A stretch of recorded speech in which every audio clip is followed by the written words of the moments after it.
सबसे बाद में राम जननी कौशल्या माँ बोल पड़ी, पुत्र आप राजा बन जाओ। गुरुदेव बिल्कुल सत्य कह रहे हैं भरत, आपको अब राजा बनकर राजगद्दी स्वीकार कर लेनी चाहिए। अब तक मौन बैठे भरत जी अब बोल पड़े। भरत जी ने कहा, माँ गुरुदेव ने राजा बनने को कहा, मुझे कष्ट नहीं हुआ। वो गुरु हैं, वो पूरे अयोध्या के कल्याण की बात सोच रहे हैं। सुमंत जी ने कहा, उन्होंने भी राज व्यवस्था को देखते हुए कहा, मुझे नहीं दुख हुआ। अयोध्यापुर वासियों ने भी सोचा कोई राजा नहीं है, सिंहासन सूना है, वो बोले उसका भी मुझे दुख नहीं हुआ। पर माँ तू तो मेरी जननी है, तूने कैसे मुझे नहीं समझा? ये नहीं समझे कोई बात नहीं, तूने कैसे सोच लिया मैया कि तेरा भरत अपने भैया राम का अधिकार लेकर राजा बनेगा? माँ मुझे बड़ी पीड़ा हुई, मुझे कैकेयी के कृत्य ने कष्ट नहीं दिया माँ, लेकिन आज जो तूने सोच लिया तेरा भरत राज्य का लोभी है, माँ मुझे बहुत पीड़ा हुई। आपने दारुण दीनता मैं सब ही कहूँ से रोना, देखे बिन रघुनाथ पद जिय की जरने न जा। मैं अपने हृदय की वेदना कहूँ, जब तक अपने भैया के चरणों का दर्शन नहीं करूंगा मुझे मेरे हृदय को शांति नहीं मिलेगी। भरत जी के इस निर्णय को सुनकर सबने साधु साधु कहकर प्रशंसा करी। राज तिलक की सामग्री सजा ली गई। गुरुजी विलंब नहीं करना, जहां भैया जंगल में होंगे वहीं राजा बनाकर उन्हें अयोध्या ले आएंगे। सब चल पड़े हैं, सबकी यात्रा प्रारंभ हो गई है, श्रृंगवेरपुर पहुंचने वाले हैं। निषाद राज को खबर लगी भरत जी सेना के सहित आ रहे हैं। निषाद राज जी को लगा क्या आक्रमण की दृष्टि से अगर ऐसा है तो हे श्रृंगवेरपुर वासियों, जब तक शरीर में रक्त की अंतिम बूंद है इस अयोध्या की सेना को पार नहीं उतरने देंगे। एक वृद्ध ने कहा, इस तरह अचानक किसी के बारे में मंत्रणा कर लेना, विचार कर लेना उचित नहीं, पहले भरत जी का मत तो जान लें। भरत जी के निकट जब निषाद राज पहुंचे, सुमंत जी के द्वारा ये पता चला है कि ये निषाद राज श्रृंगवेरपुर के राजा हैं भरत जी, और राम जी के मित्र हैं। आपको पता है प्रभु को पहला निवास इन्होंने ही अपने क्षेत्र में दिया। ये तो अपना राज्य तक राम जी को देना चाहते थे। इतना सुनते भर में ही राम सखा सुनि स्यंदन त्यागा, भरत जी ने रथ का त्याग कर दिया। ये राजकुमार हैं अयोध्या के, श्रृंगवेरपुर अयोध्या के अंतर्गत ही क्षेत्र सीमा में आती है। ये राजकुमार हैं और कैकेयी जी के मतानुसार वचनानुसार अभी सम्राट के भी रूप में अभी भरत जी ही हैं। भले नहीं स्वीकार किया उन्होंने, लेकिन फिर भी जब राम सखा सुना रथ छोड़ दिया, दौड़ पड़े भरत जी। निषाद राज दूर से ही अपना नाम बताते हैं, अपना गांव बताते हैं, अपनी जाति तक का वर्णन करते हैं। क्या सोचकर कि भरत जी दूर रुक जाएं, कहीं बाद में पता चला और कहीं रुष्ट हुए तो। जो कहते हैं मानस में जातिवाद है, बहुत ये वो किया गया है ऊंच नीच, आंखें खोल कर इस प्रसंग को पढ़िएगा। भरत जी दौड़ करके गए और निषाद राज को कस के अपने हृदय से लगा लिया। निषाद राज जी कह रहे दूर प्रभु दूर, अरे मैं निषाद जाति से हूँ, अरे आप क्यों मेरा स्पर्श कर रहे हैं? भरत जी कहते हैं भैया तुम्हारे इसी देह को मेरे भैया राम ने भी अपने गले से लगाया है। मुझे राम कब मिलेंगे मुझे नहीं पता, मुझे तुम मिल गए, तुम में मुझे मेरे राम की अनुभूति हो रही है, मेरे भैया के शरीर के गंध का आभास हो रहा है। निषाद राज को लगा मैं कितना बड़ा अभागा, मैं इन पर शंका कर रहा था कि ये राज्य लेने आ रहे हैं, अरे दुर्भाग्य है मेरा। भीतर ले गए श्रृंगवेरपुर नगरी में, वो स्थान दिखाया जहां प्रभु ने शयन किया था। साष्टांग होकर भरत जी प्रणाम करते हैं, फिर वहीं अश्रुप्रपात करते हुए बैठ गए। हाय रे कैकेयी, ये क्या कर दिया? मेरे श्री सीताराम जी जो कमल पराग कण से भी जिनके शरीर को कष्ट पहुंचता है, आज घास फूस की सैया। अरे भरत, तेरे जैसा भागा कौन होगा, प्रभु के दुख का कारण बन गया। अगले दिन वहां से सेना को पार उतारा, पूरी अयोध्या की जितनी संख्या है सब पार करते हैं गंगा जी। भरत जी पैदल जा रहे हैं, क्यों? प्रभु ने भी तो पग यात्रा यहीं से शुरू की थी ना। नंगे पांव चल रहे हैं, क्या हो रहा है? झलका झलकत पायन कैसे, झलका झलकत पायन कैसे, पंकज कोश ओश कण जैसे,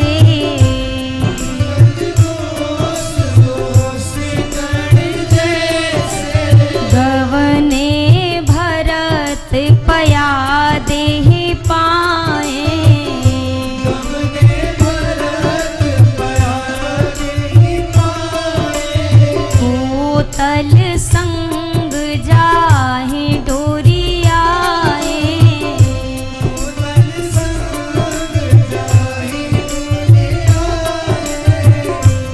भैया भरत नंगे पांव यात्रा कर रहे हैं, पैरों में छाले पड़ गए हैं, बड़े बड़े से छाले, पर रुक नहीं रहे। गुरुजी को रथ में कर दिया, माताओं को पालकी में कर दिया, गुरुजी के साथ निषाद जी को कर दिया, माताओं के साथ शत्रुघ्न जी को कर दिया, खुद सबसे पीछे पैदल पैदल भैया भरत जा रहे। मन में बार बार यही विचार है, इसी कठोर धरा पर भैया भी चल कर गए, कितना कष्ट मिला होगा उनको। माँ कौशल्या को जब तीर्थराज प्रयाग में पड़ाव डला ना, सब रुके, तब कौशल्या माँ को किसी ने बोला, माँ भरत भैया तब से पैदल चलते आ रहे। माँ कौशल्या ने अपनी पालकी रुकवाई, अपने भरत को निकट बुलाया, भरत जी बैठे, माँ देखती हैं बड़े बड़े छाले भैया भरत के चरणों में। मैया के नेत्र से अश्रु बह चले। माँ ने कहा, पुत्र पैरों में छाले पड़ गए हैं, कष्ट हो रहा होगा, बहुत पीड़ा हो रही है क्या भरत? बहुत दर्द हो रहा है। भरत जी बोल पड़े, माँ ये छाले तो दिखाई दे रहे हैं, तूने देख लिए तो तुझे पीड़ा का आभास हो रहा है, पर जो छाले जो घाव मेरे हृदय पर पड़े हैं माँ, इस घाव को देखने वाला कोई नहीं। करम पटकला फेड़ा पर से, बीछी मरलस माए, देव चलवले दाव घाव हम केकरा के दिखलाए। लोग समझी हैं ढोंग करत बा, ये दुनिया हंसी उड़ाए, मोर पीर रघुबीर बिनाब केहू ना पतियाए। सोच ले मन में, चल ले वन में, सैन्य समाज जुटाए, एहो दैव दया तू सबके भरते ऐसन भाई। भैया भरत कहते हैं, माँ मेरे पैर के छाले दुनिया देख सकती है, इन पर मरहम लगा सकती है, पर मेरे मन के घाव को मेरे राम जी के सिवा कोई नहीं देख सकता। मैया अगर मैं जगत से कहूं भी तो दुनिया ढोंग समझेगी, यही समझेगी पहले माँ को कहकर राज्य हथिया लिया और अब ढोंग करता है रोने का। माँ कौशल्या कहती हैं, भरत आपके जैसा भाई जिस राम के पास हो, वो राम स्वप्न में भी नहीं सोच सकते कि उनके भरत ने उनके साथ कोई धोखा किया हो। आप क्यों ऐसा सोचते हैं? तीर्थराज में सबने स्नान किया, भैया भरत ने गंगा जी में स्नान किया और वहां हाथ जोड़कर भैया भरत ने प्रार्थना शुरू की। मांगऊ भीख त्यागी निज धर्मु, मांगऊ भीख त्यागी निज धर्मु, आरत काह न करिय कुकर्मु, आरत काह न करिय कुकर्मु। भैया भरत ने तीर्थराज से कहा, मैं अपने कुल के जो नियम है मैं उसका त्याग करके, अपने धर्म का त्याग करके आपसे भिक्षा मांगता हूँ तीर्थराज। आवाज आई है, भरत जी आपको क्या चाहिए? आप एक बार आदेश करिए, अर्थ धर्म काम मोक्ष जो मांगोगे, 4 पदार्थ भरा भंडारू जो मांगोगे सब मिलेगा आपको। बोल पड़े भरत जी, प्रभु अर्थ न धर्म न काम रुचि, मैं गति न चाहूं निर्वाण, जन्म जन्म रति राम पद, बस यह वरदान न भरत जी ने कहा, मुझे अर्थ नहीं चाहिए। क्यों? अर्थ की चाहत थी कैकेयी को, अयोध्या में अनर्थ कर बैठी। धर्म भी नहीं चाहिए, यही धर्म ही तो कारण बन गया। पिता स्वर्ग चले गए, भैया जंगल चले गए, क्या करूंगा ऐसे धर्म का? काम, मुझे कोई कामना नहीं। कैकेयी की कामना थी मुझे राजा बनाने की, देखो भिखारी की तरह तुम्हारे द्वार पर खड़ा हूं। गति निर्वाण, मुझे निर्वाण पद नहीं चाहिए, मैं सगुण उपासक हूं, मैं मोक्ष की कामना नहीं करता। तीर्थराज सोच में पड़े हैं, मैं भरत जी को क्या प्रदान करूं? 4 के सिवा कुछ है क्या मेरे पास? बोल पड़े भरत जी, ज्यादा कुछ नहीं, जन्म जन्म रति राम पद, यह वरदान मेरे श्री सीताराम जी के चरणों का प्रेम दे दो। अगर कुछ दे सकते हो प्रभु तो सीताराम चरण रति मोरे, मुझे वो प्रेम दे दो, थोड़ा नहीं। आपकी कृपा से दिन प्रतिदिन ये प्रेम बढ़ता रहे, कभी समाप्त ना हो। जो हम अपने आप को प्रेमी कहते हैं ना, यहाँ दर्शन करिए प्रेमी का जीवन कैसा होता। भरत जी क्या कहते हैं, प्रभु एक चीज और देना, मैं राम जी से प्रेम करूं पर जान ही राम कुटिल कर मोही, लोग कहीं गुरु साहिब द्रोही। मैं राम जी से प्रेम करूं पर मेरे राम जी मुझे प्रेम ना करें, ये दुनिया मुझे प्रेमी ना कहे, ये दुनिया मुझे कुटिल समझे, गुरु और स्वामी का द्रोही समझे। ये प्रेम की पराकाष्ठा है। अपने जिंदगी के प्रेम पर निगाह डालिए, हमने जिससे प्रेम किया है बदले में प्रेम चाहा है कि नहीं चाहा है? और सामने वाला प्रेम ना करे तो कितना प्रेम कर सकते हैं? भरत जी कहते हैं नहीं, मैं प्रेम करूं वो प्रेम ना करे, लोग मुझे कुटिल समझे। भक्ति के मार्ग में समझिएगा, प्रतिकूलता भी बाधा है तो अनुकूलता भी बाधा है। अगर भजन करने में लोग आपका विरोध कर रहे हैं घर वाले, ये प्रतिकूलता है, ये बाधा है। पर अगर सारे लोग अनुकूल हैं तो ये भी बाधा हो सकती है। भैया घर वाले इतना प्रेम करते हैं, हम तो सोचते हैं चले जाएं 4 धाम, पर बच्चे डरते हैं कि कुछ हो ना जाए। ये अनुकूलता की बाधा है, वो प्रतिकूलता की। तो भक्त के लिए दोनों चीजों में ऐसा नहीं कि ये मिले तो ही खुश, वो हर हाल में खुश रहता है। भरत जी महाराज जब राज्य सुख का उन्होंने त्याग किया, उनके त्याग का जग जाहिर हुआ। लोगों ने कहा कितने त्यागी हैं भरत जी, ये पहली बाधा है भक्ति मार्ग की। अब यहाँ पर दर्शन करिए, भरत जी का प्रेम उजागर हो रहा है।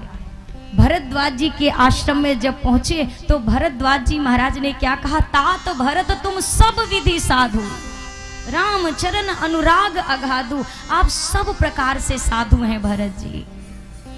भरत जी के भावों का दर्शन हो रहा है। भरत जी चाहते नहीं हैं, जैसे एक मटकी के भीतर जल सर तक भरा हो तब छलके तो बात समझ में आती है, पर खाली मटकी को जानकर हिलाकर जल छलकाया जाए तो ये उचित बात नहीं है। हमारी भक्ति अभी इस लेवल की, इस चरम सीमा की नहीं है कि लोग हमको भक्त समझें या कहें। जब आपसे कोई कहे आप बहुत भक्ति करते हैं, उस पल कह देना मैं कुछ नहीं करता, हमसे होता ही क्या है। जिस पल आप मान बैठे ना भैया हम बहुत भक्ति करते हैं, आपके भक्ति की यात्रा वहीं स्थगित हो जाएगी, वहीं रुक जाएगी।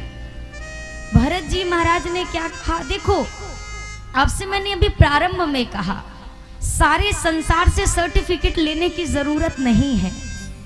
जैसे आपको बीए की डिग्री, मान लो आपके घर में आपकी मैया है, आपकी मैया कहे अरे हिंदी विषय में हमारा बच्चा टॉपर है, आपके पिताजी कहे अंग्रेजी में बहुत बढ़िया है, पिता मार्कशीट दे दे, माता दे दे, इससे कोई फर्क पड़ता है क्या? हिंदी की टॉपर की मार्कशीट जब तक हिंदी का टीचर ना दे तब तक उस डिग्री की कोई भी मान्यता नहीं है।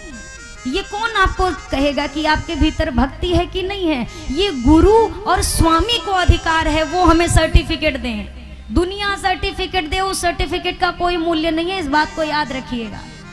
लोग मुझे खूब कहे आप बहुत वजन करती हैं, कई लोग कहते हैं अरे इतनी सी उम्र में आपने शुरू कर दिया, ना इतनी सी ना उतनी सी। इन्होंने कराया है तब हम कर रहे हैं, इनको नहीं कराना होता तो ये नहीं करते। सारे मार्ग ये खोलने वाले हैं, हम एक ढांचे के रूप में बैठे हैं। जैसे साउंड लगे हैं ना, अभी कोई कैसेट बजा दो ये साउंड बजेगा, कैसेट निकाल दो साउंड बंद हो जाएगा।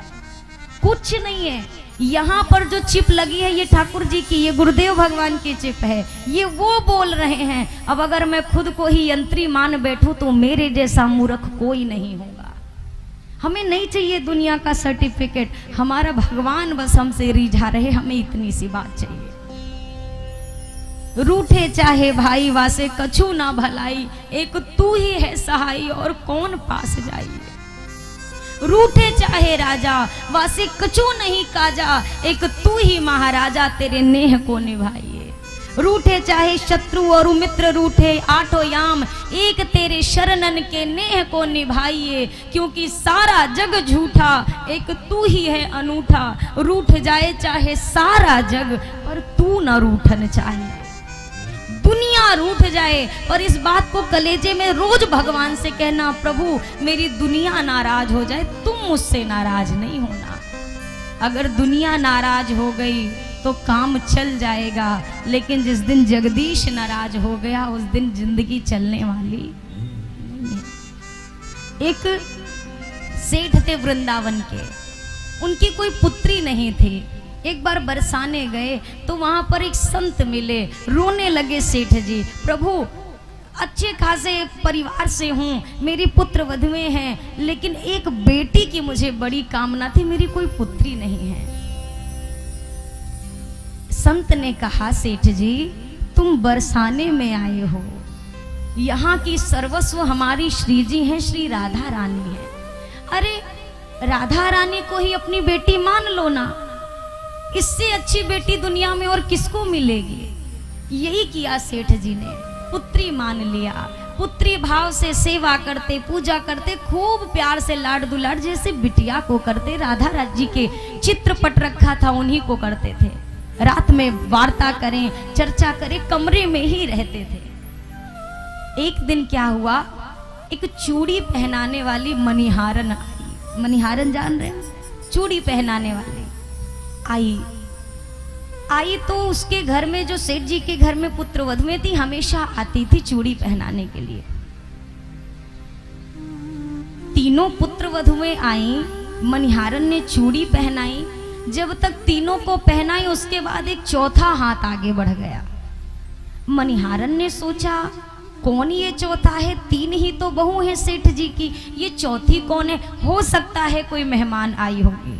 सुंदर कमलवत हाथों में मणिहारन ने चूड़ी पहना दी। नियम क्या था, चूड़ी घर पर पहनाती थी और पैसे जाकर सेठ जी से गद्दी पर लेती थी।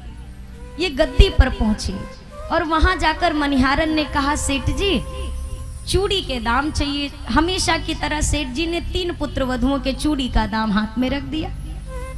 मणिहारन ने कहा नहीं नहीं, आज 3 नहीं 4 दर्जन चूड़ी के दाम चाहिए मुझे। बोल पड़े सेठ जी, अरे 3 ही तो बहू है मेरी, चौथा किस लिए, ज्यादा ली है क्या? बोला ज्यादा नहीं ली है, एक कोई ज्यादा आपके घर में एक नई नवेली सुंदर सी एक कन्या किसी थी, मैंने उनको चूड़ी पहनाई। सेठ जी सोच में पड़ गए, कोई मेहमान नहीं आया, कौन ये चौथा हो ना हो ये मनिहारन, लगता है आज बढ़ा के पैसे लेने के लिए ऐसे ही बना के बातें कर रही है। सेठ जी ने चौथी चूड़ी का दाम नहीं चुकाया, 3 दर्जन के दिए, बोला चौथी वाली मैं पूछ के पुत्र वधुओं से दूंगा। घर पहुंचे, शयन किया, इतने में आंख बंद होते ही सेठ जी को एक सपना आया। सपने में आई वृषभानु की दुलारी, बोली तनया बनायो तात नात ना निभायो है। चूड़ी पहिर लीनी काल, पितु गेह जान मैंने, आप मनिहारिन को मोल ना चुकायो। पुत्र वधु याद किंतु बेटी ना याद रही, कहत श्री राधा के नीर भर आयो है। श्री जी ने कहा पिताजी आपने बिटिया बना तो ली, पर आपने लगता है मुझे सच में अपनी बेटी माना नहीं। अरे मैंने तो सोचा मेरे पिता का घर है, 1 दर्जन चूड़ी मैं पहन भी लूंगी तो क्या हो जाएगा, आपने को अपनी 3 पुत्र वधुएं याद रही। सेठ जी सपने में कह रहे हैं अरे बेटी मैं भूल गया था। श्री जी कहती हैं पुत्र वधु याद किंतु बेटी ना याद रही, कहत श्री राधा के नीर भर आयु है। कहो कैसी दूरी कहो काह मजबूरी, तात 4 चूड़ी काज मेरी सुधी बिसरायो है। पिताजी ऐसी कौन सी मजबूरी आन पड़ी कि 1 दर्जन चूड़ी के लिए अपनी बेटी को बुला दिया आपने। अगर रिश्ता निभाओ ना भैया तो उस रिश्ते को भगवान भी उसी प्रेम से निभाता है जिस प्रेम से आप रिश्ता जोड़ते हैं। सुनते ही श्री जी की बातों को सेठ जी रात में ही उठे, तुरंत मनिहारन के घर पहुंचे, दरवाजा खुलवाया। मनिहारिन ने कहा सरकार हो सकता है मुझसे कुछ चूक हुई हो। वो बोल ही रही थी, सेठ जी मनिहारन के पैरों में गिर पड़े। अरे मनिहारन तू कितनी बड़भागी है, मैं बेटी मान के भी आज तक बेटी का दर्शन ना कर सका, ना समझ सका, तूने मेरी बेटी का दर्शन कर लिया, तूने श्री जी का स्पर्श किया है। हर वो भक्त हर वो भाव जहां भगवान से जुड़ा भगवान ने पूरा किया। नाता जोड़ने का काम आप करो, निभाने का काम भगवान करेगा। जब तक जोड़ेंगे नहीं तब तक उसका निर्वाह नहीं हो सकता है। सब बड़ाई कर रहे, जहां जा रहे हैं भरत जी वहां से आगे बढ़े हैं। देवताओं ने अब एक और बाधा तैयार की, रास्ता इतना कठिन कर दो कि भरत जी पहुंच ना पाए। उनको अपना स्वार्थ याद है। क्यों? अगर भरत जी के कहने पे राम जी लौट आए फिर क्या होगा, कैसे फिर हमारी जो मंशा है वो कैसे पूरी होगी। गुरुदेव बृहस्पति ने देवताओं को डांट लगाई है। अरे देवताओं स्वर्ग में बैठे हुए हो पर इतनी संकीर्ण भावना रखते हो। एक बात याद रखना इंद्रदेव, राम जी अपने प्रति अपराध बर्दाश्त कर सकते हैं, पर अगर भरत के प्रति आपने अपराध कर दिया तो ये कदापि आप क्षमा के योग्य नहीं रहेंगे। जो अपराध भरत करई राम रोष पावक सो जरई। अब इंद्र भी कांप गए, पर गुरुदेव हम सोच रहे हैं कहीं भरत जी के कहने पे राम जी लौट ना आए। ऐसा हो सकता है क्या? क्या राम जी प्रण भी छोड़ सकते हैं? गुरुदेव ने कहा 100% प्रण छोड़ सकते हैं अगर भरत कह दे तो। अब देवता और कांप गए, अरे अगर भरत जी ने कह दिया और चले आए फिर कैसे रावण मरेगा। गुरुदेव ने कहा अरे देवताओं अगर तुम भरत जी के चरित्र को समझ पाते तो ये नहीं कहते। राम लौटेंगे भरत के कहने पर शर्त यह है भरत जी कहेंगे तब ना। वो कहेंगे क्या? ये कौन से भरत हैं आपको मालूम भी है। और एक घटना मैंने और सुनी थी, जब राघव जी जंगल को जा रहे थे एक कांटा चुभा रघुनंदन के चरणों में। जैसे कांटा चुभा तो राघव जी चरणों को पकड़कर बैठ गए एक वृक्ष के नीचे और धरती माँ से कहने लगे हे धरती मैया तुझसे प्रार्थना है कुछ दिनों के लिए अपने सारे कांटों को पत्थरों को अपनी आंचल में समेट कर रखना, बाहर मत रखना। धरती माँ ने कहा, प्रभु आपको कष्ट हुआ, मैं क्षमा मांगती हूँ। आपको ज्यादा पीड़ा हुई क्या, इसीलिए आप कह रहे मैं बाकी कांटे और कंकर अपनी आंचल में समेट लूं? राम जी ने कहा, नहीं नहीं माँ, मुझे कोई कष्ट नहीं हुआ। फिर प्रभु राघव जी ने कहा, माँ कुछ दिनों बाद इसी रास्ते से मेरा भरत आएगा, अगर उसके पाँव में एक कांटा भी चुभ गया तो मेरा भरत सोच सोच के अपने प्राण त्याग देगा कि मेरे भैया के पाँव में भी ऐसे ही कांटे चुभे होंगे। वो सह नहीं पाएगा, मैं इस कारण कह रहा हूं। गुरुदेव बृहस्पति ने कहा, इंद्रदेव तुम्हें क्या लगता है भरत जी क्यों जा रहे हैं? बोला, राम जी से मिलने। भरत जी मिलना चाहते हैं ना राम जी से, इसलिए। बोला, नहीं, भरत राम से नहीं मिलना चाहते हैं, राम अपने भरत से मिलना चाहते हैं। यहाँ सारा संसार राम राम जप रहा है, भरत सरिस को राम सने हैं। पर जरा गौर से चित्रकूट के उस क्षेत्र की आवाज को सुनो, शिला पर बैठ कर भी राम जी नेत्र बंद करके भरत भरत जपते रहते हैं। इस नाते जा रहे हैं भरत, क्योंकि राम जी याद कर रहे हैं। आगे बढ़ रहे हैं भरत जी। निषाद राज ने कहा, प्रभु मुझे आगे का मार्ग पता है, चलिए थोड़ी दूर बस प्रभु की कुटिया और रह गई है। भरत जी से अब नहीं रहा गया। पूरे अयोध्यापुर वासियों से खाप धीरे धीरे आना, मैं आगे जा रहा हूं। जितनी शीघ्रता से जा रहे हैं ना, मन में उतनी ही व्याकुलता है, क्या मेरे रघुनाथ जी मुझे अपनाएंगे? कहीं वो मेरी कुटिलता का तो विचार नहीं करेंगे? फिर अगले पल आता है, नहीं नहीं नहीं नहीं, अरे वो तो दुश्मन को भी अपना दुश्मन नहीं मानते, बैरी को भी प्रेम करते हैं, मैं तो भाई हूं उनका, मुझे कैसे ठुकराएंगे? मुझे विश्वास है, मैं जानता हूं मेरे राम जी जरूर मुझे स्वीकार करें। यही उथल पुथल लिए भरत जी प्रभु की कुटिया के सामने पहुंच गए, और वहीं खड़े खड़े, भीतर भी नहीं गए कुटिया के, द्वार पर खड़े खड़े भरत जी वहीं से पुकार कर कहते हैं, अरे दर पर तुम्हारे आया, दर पर तुम्हारे आया, अब ठुकराओ या उठा लो, दर पर तुम्हारे आया,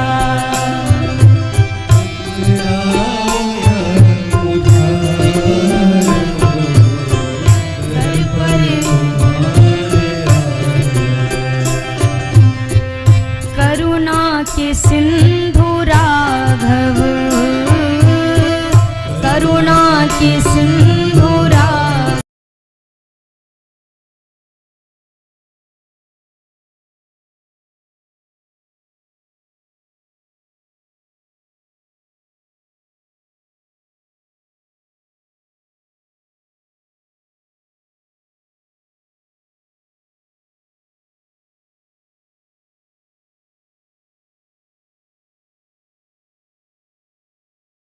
प्रभु मुझे नहीं पता मैं अच्छा हूँ बुरा हूँ, मैं पापी हूँ मैं निरपराधी हूँ, मैं नहीं जानता, मैं आपका हूँ, मैं सिर्फ इतना जानता हूँ।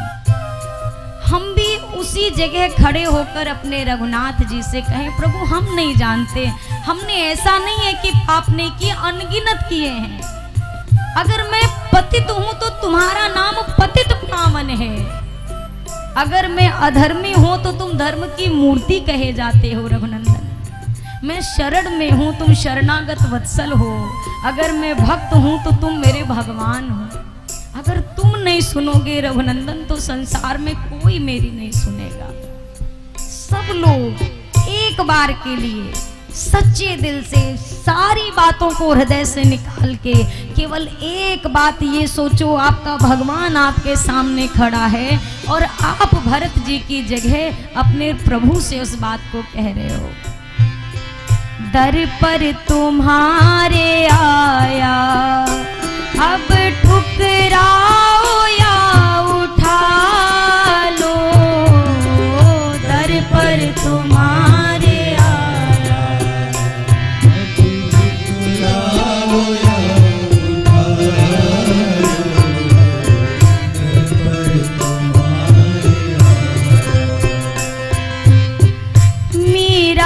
शबरी जैसा पाया हृदय न मैंने। सबरी जैसा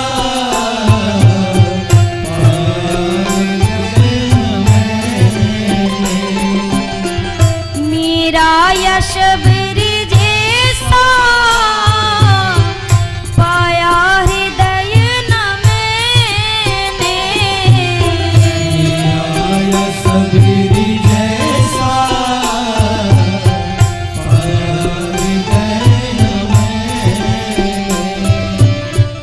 जो है दिया तुम्हारा, जो है दिया तुम्हारा, लो अब इसे संभालो। जो है दिया तुम्हारा,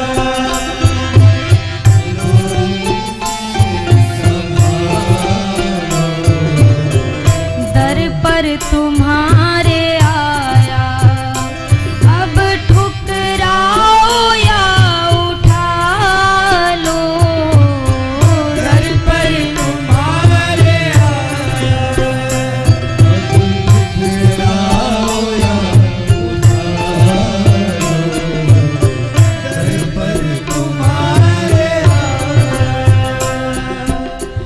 दिन रात अपना अपना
दिया खुशी दे सब तेरी मेहरबानी। तेरी खुशी समझ कर, तेरी खुशी समझ कर सब गम भुला दिया है। तेरी खुशी समझ कर सब गम भुला दिया है। सारे जहां के मालिक तेरा ही आसरा है। सारे जहां के मालिक, सारे जहां के मालिक, सारे जहां के मालिक। राजी हैं हम उसी जिसमें तेरी रजा है। सारे जहां के मालिक। भरत जी द्वार पर पड़े हैं और जैसे पुकार करके कहा, दोनों हाथों को ऊपर किया भरत जी ने और द्वार पर लकुट की प्रकार से तुरंत खड़े खड़े गिरे और पुकारते हुए कहा, हे नाथ, मैं आपकी शरण में आया हूँ, मेरी रक्षा करो प्रभु। पाही नाथ कही पाही गोसाई, पाही नाथ कही पाही गोसाई। भूतल परे उलकुट की नाई, भूतल परे उलकुट की नाई। उठे राम सुनि प्रेम अधीरा, उठे राम सुनि प्रेम अधीरा। कहूँ पट कहूँ निशंग धनु तीरा। संग धन तीरा। जैसे भरत जी ने हे प्रभु पाही नाथ कही पाही गोसाई चरणों में गिरे ना, राम जी उस समय नहीं दौड़े, नहीं दौड़े। कब दौड़े? लक्ष्मण जी राम जी के सामने बैठे हैं। अब सोच रहे हैं, अगर मैं भैया भरत के पास जाऊं तो राम जी की तरफ पीठ होगी, अगर भैया भरत की सूचना मुड़ कर दो तो भरत जी की तरफ पीठ होगी। तो क्या किया, ना इधर गए ना उधर, वहीं पर जहां थे वहीं से अपने मस्तक को रघुनाथ जी के चरणों में रखा और कहा, भैया भैया भरत प्रणाम करत रघुनाथा। भैया भैया भरत प्रणाम कर रहे हैं। इतना सुनते ही, भा सुनते ही रघुनाथ खड़े हो गए आसन से। रा शब्द कानों में पड़ते ही दौड़ पड़े रघुनंदन और ता शब्द के पूरा होते होते बर बस लिए उठायुर लाए कृपा निधान। दौड़ करके गए और भरत जी को अपने हृदय से लगा लिया। उठे राम सुनि प्रेम अधीरा, उठे राम सुनि प्रेम अधीरा। कहूँ पट कहूँ निशंग धनु तीरा। संग धन तीरा। कहूँ पट कहूँ निशंग धनु तीरा। जैसे रघुनंदन ने सुना, दौड़े हैं तो क्या क्या गिरा, कहूँ पट, कहीं पट वस्त्र गिरा, कहूँ निशंग, कहीं पर निशंग गिरा, तरकश गिरा, कहीं धनुष गिरा, कहीं बाण गिरे। जब चारों चीजें गिर गई, प्रभु दौड़ कर गए, भरत जी को हृदय से लगाया। किसी ने पूछा, राम जी के शरीर से चार वस्तुएं अलग हुई, राम जी को क्या पता नहीं लगा? मानो प्रभु ने कहा, मेरा भरत भी मेरे लिए चार वस्तुओं का त्याग करके आया है, अर्थ धर्म काम मोक्ष, तो मैं भी अपने भरत के लिए चार वस्तुओं का त्याग करके जाऊंगा। अन्यथा मानो ये कहा, पट इसलिए गिरे कि भरत जी को राम जी हृदय से लगाएंगे तो हम दीवार ना बने दोनों भाई के बीच में। पट गिरे। अस्त्र क्यों गिरे? प्रभु से कहा, प्रभु क्षत्रिय के आगे तो बड़े बड़े आपके आगे योद्धा हथियार डालते हैं, अपने अपने हथियार गिरा दिए। राम जी मानो संकेत कर रहे हैं, जिस राम के आगे दुनिया हथियार डालती है, जब भरत के जैसा संत दरवाजे पर आ जाए तो उनके आगे राम अपने हथियार डाल देता है। दोनों के प्रेम को, मिलने को देख करके वहां चित्रकूट के पर्वत तक पिघल गए, वहां के पत्थर पिघलने लगे उस भाव दशा का दर्शन करके। पीछे पीछे बाकी लोग आए। निषाद राज ने कहा, प्रभु माताएं भी आई हैं, गुरुदेव भी आए हैं, पूरा अयोध्या का समाज आया हुआ है। अब दोनों भैया संभले हैं और जाकर के सबसे पहले माँ कैकेयी से भेंट करी है राम जी ने। पिताजी के न रहने की, स्वर्गवास की खबर सुनी, राम जी रोने लगे, बड़े विकल हुए मेरे रघुनाथ जी। ऐसी लीला कर रहे जैसे कोई साधारण सा प्राणी करता है। विकल हुए और अपने पिता का तर्पण किया है मेरे रघुनाथ जी ने, तिलांजलि दी है। जैसे प्रभु देने जा रहे थे, कहते हैं दशरथ जी साक्षात प्रकट हो गए। राम जी ने कहा, प्रभु पिताजी क्या आप अभी तक मुक्त नहीं हुए? पिताजी आप कैसे यहाँ पर, अभी भी धराधाम पर? क्या आपकी सेवा विधि में कोई कमी रह गई क्या प्रभु? आप अभी भी आगे लोक को नहीं बढ़े? दशरथ जी ने भरे कंठ से कहा, रघुनंदन, भरत ने तो वो किया जो संसार में शायद ही कोई बिरला कहता है, पर रघुनाथ मैं तो आपके हाथ के तर्पण को स्वयं ग्रहण करने के लिए पधारा हूं, मैं इसलिए अभी आगे नहीं गया। स्वीकार किया दशरथ जी ने। यहां आज पूरे दिन किसी ने जल की एक बूंद तक नहीं ग्रहण करी। अगला दिन प्रारंभ हुआ, सभा बैठी है, बार बार सभाएं लग रही हैं पर निर्णय कोई नहीं निकल करके आ रहा है। कहते हैं जनक जी महाराज भी पधारे हैं यहाँ पर। सोचिए जरा, 11 वर्ष विवाह को हो गए थे, अभी तक जनक जी अयोध्या नहीं आए। इतनी खबर सुनी तब भी नहीं आए। आज जंगल में जनक जी आए हैं। जैसे अपनी पुत्री वैदेही को देखा, श्री जानकी जी को देखा, जनक जी बोल पड़े, पुत्री पवित्र किए कुल दो। वैदेही तूने मेरे कुल का उद्धार कर दिया, मेरे तो कुल का किया ही किया, तूने रघुकुल का भी उद्धार कर दिया। मैया सुनैना भी साथ में आई हैं। जरा सोचिए ना, उस पिता के हृदय में उस समय क्या चल रहा होगा कि 16 श्रृंगार से सजाकर जिस वैदेही को भेजा था, आज वल्कल वेश में वही वैदेही जंगल में कुटिया के सामने नजर आ रही। पर पिता के हृदय में या पिता की आंखों में दुख के अश्रु नहीं है, गर्व हो रहा है जनक जी को। मैं कई बार कहती हूँ, आपके द्वारा दिए गए संस्कार सबसे ज्यादा काम आएंगे, सामान आए या फिर न आए। सामान मिट सकता है पर संस्कार कभी मिटने वाला नहीं है। सोचिए, 12 वर्ष बाद आज सुनैना जी अपनी पुत्री को गले लगा रही है। रात्रि के समय जानकी जी, ये नहीं कि मैया आई हुई है तो माँ सुनैना के शिविर में जाकर बैठे, नहीं, अपने तीनों सासू माँ की सेवा कर रही हैं। सुनैना जी आई कौशल्या जी के पास, आज्ञा ली, अगर आपको आपकी अनुमति हो तो क्या मैं वैदेही को थोड़ी देर अपने साथ ले जा सकती हूँ? लोग कहते बेटी क्या कर सकती है? अरे बेटी बहुत कुछ कर सकती है। बेटी के हाथ में ही तो प्रभु ने पूरे सृष्टि का नया निर्माण करने की क्षमता दी है। जिसके भीतर एक नया जीवन देने की क्षमता हो, आप बताइए उससे बड़ा कार्य दूसरा कौन कर सकता है? कोई नहीं कर सकता।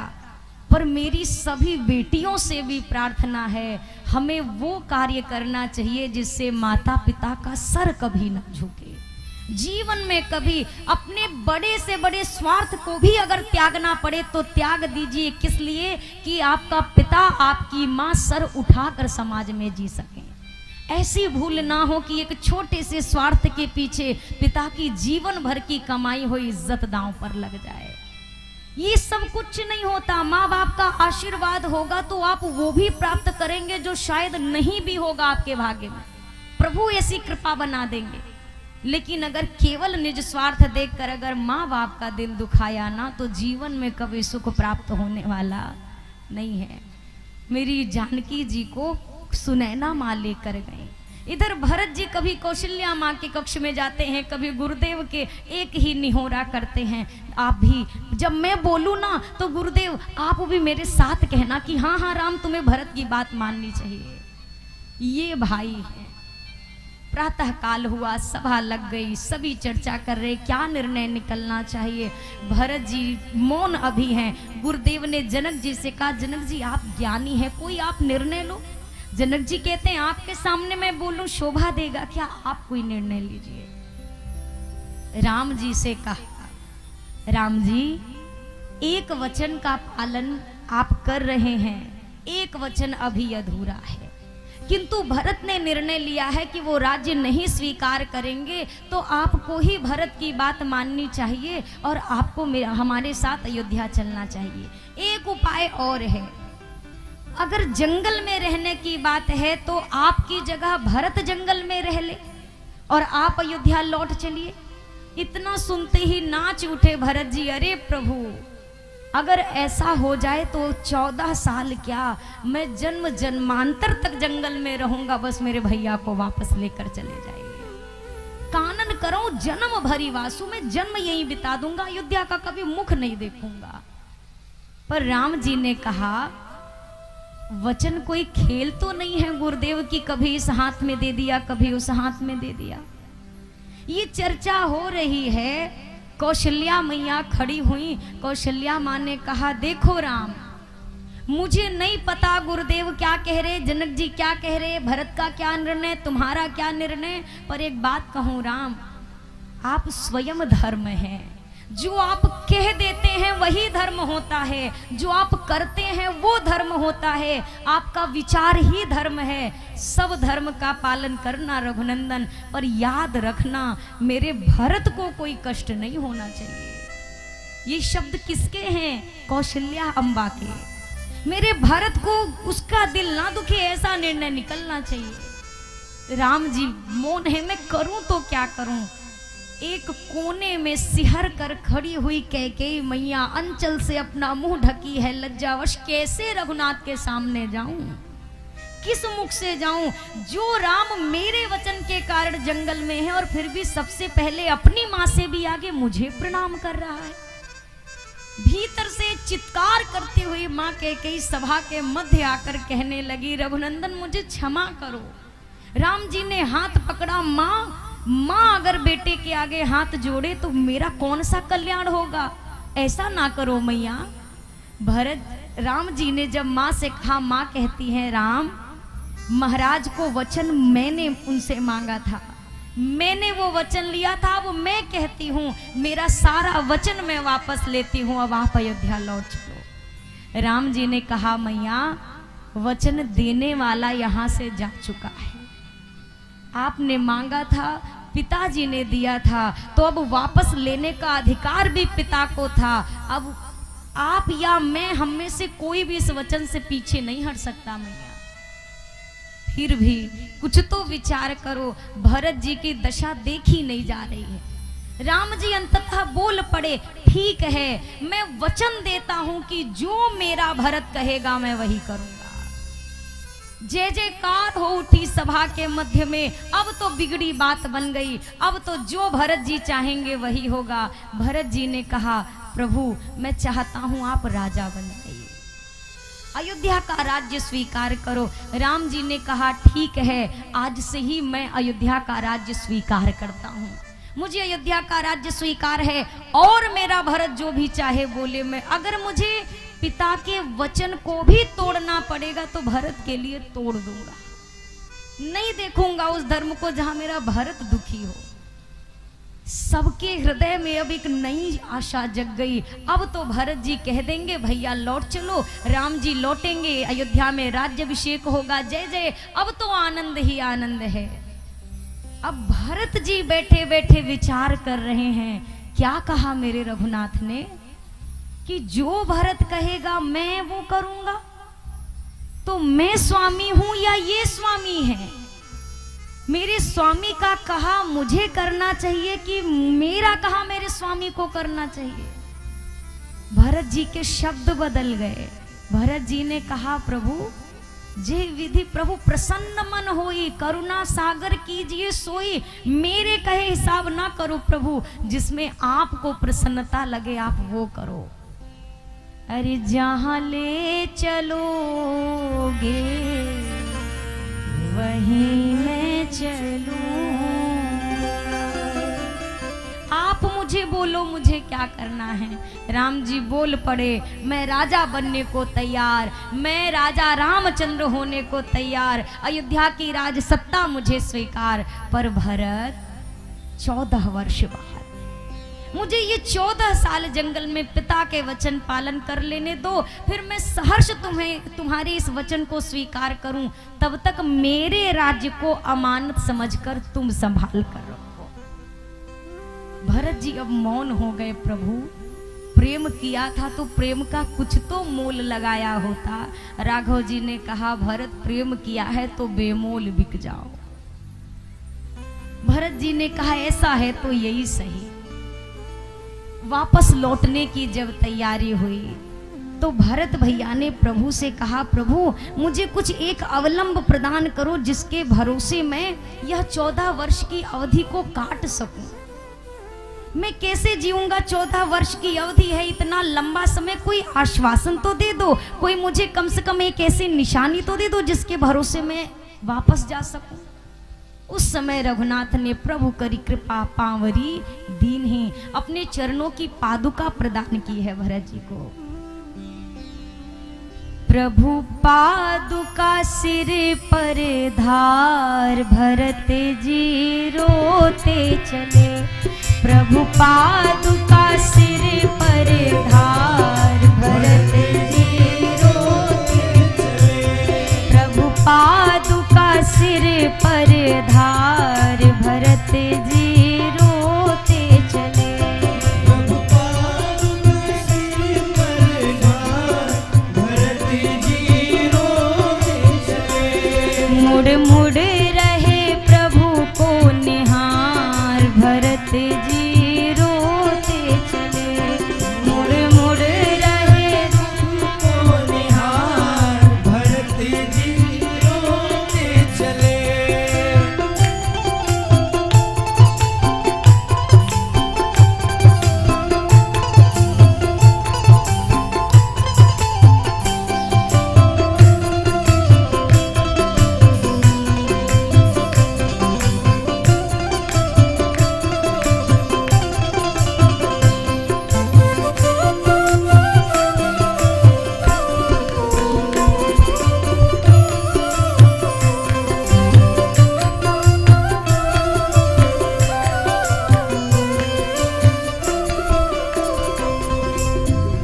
दाया चरण मानो अवध बिहारी, दाया चरण मानो बाया चरण मानो जनक दुलारी।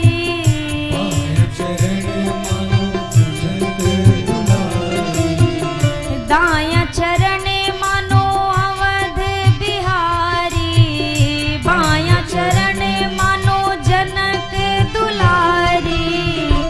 मानो संग लिए दो सरकार, भरत जी रोते चले। मानो संग लिए दो सरकार, भरत जी रोते चले। प्रभु पादुका सिर पर धार, भरत जी रोते चले। प्रभु पादुका सिर पर धार, भरत जी रोते चले।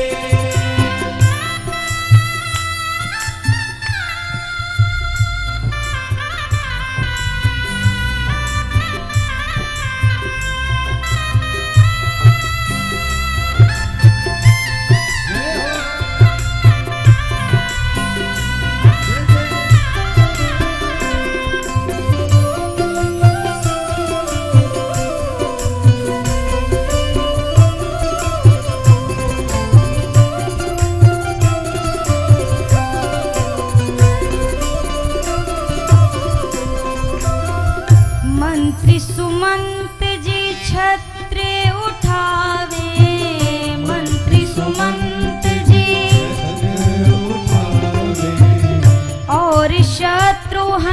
चंवर डुलावे और शत्रुघ्न रहे मार्ग देव बुहार। भरत जी रोते चले रहे मार्ग देव बुहार। भरत जी रोते चले प्रभु पादुका सिर पर धार। भरत जी रोते चले पादुका सिर पर धार। भरत जी रोते चले पादुका सिंहासन पधराए। पादुका सिंहासन भरत रहे पुनि पुनि सिर नाए।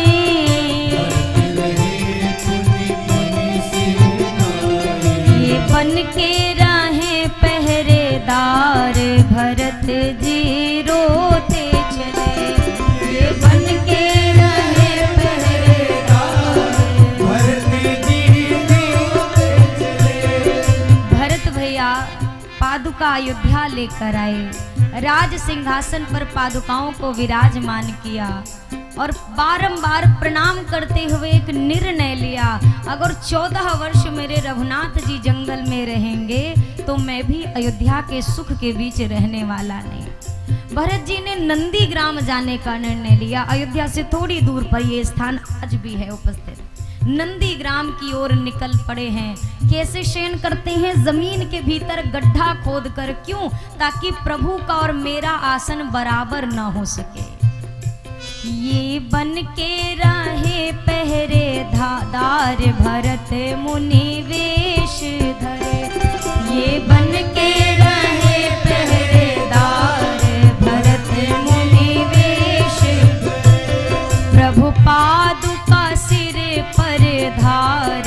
भरत मुनि वेश धरे पादुका सिर पर धार। भरत मुनि वेश धरे गौरदास बलिहारी जाऊं। गौरदास बलि भरत लाल जी को चरित सुनाऊं। भरत लाल जी को देहु प्रेम दान सरकार। भरत मुनि वेश धरे देहु प्रेम दान सरकार। भरत मुनि वेश धरे देहु प्रेम दान सरकार। भरत मुनि वेश धरे देहु प्रेम दान सरकार। भरत मुनि वेश धरे भरत जी नंदी ग्राम को गए हैं। गोस्वामी जी ने भरत चरित्र की कथा गाई।